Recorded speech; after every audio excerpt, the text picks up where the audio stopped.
For a hearing impairment or a mild learning disability, I like to use peer tutoring as an instructional strategy. And this is from my personal experience, as well as got some good information from an article in the Teaching Exceptional Children entitled The Unexpected Benefits of High School Peer Tutoring. Matthew is a student in my advanced algebra class who has a mild hearing impairment.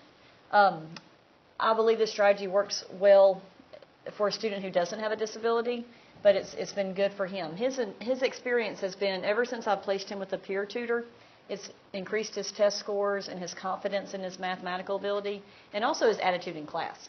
And so with the peer tutoring, I'm going to pan around and show you, this is my room at Donahoe. And I think if I keep walking, you're going to be able to see that I've got my desk grouped in twos.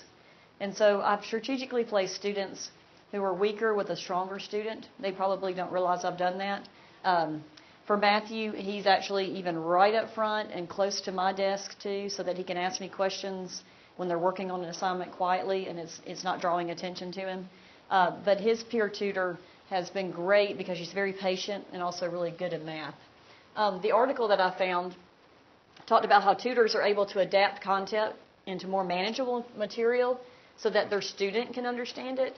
And sometimes tutors will even receive credit for participating. It could be a course credit for them in certain schools. Some benefits would be that it builds social interaction between the exceptional student and the student that doesn't have the disability, the tutor.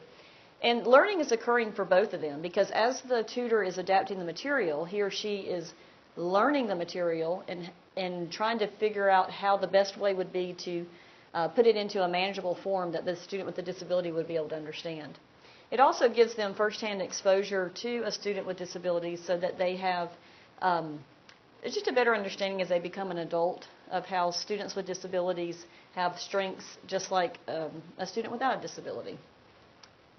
Student ideas from the Kentucky school in that article were that, in an art class, the student could paste pictures from a magazine instead of drawing them if they had problems with motor skills.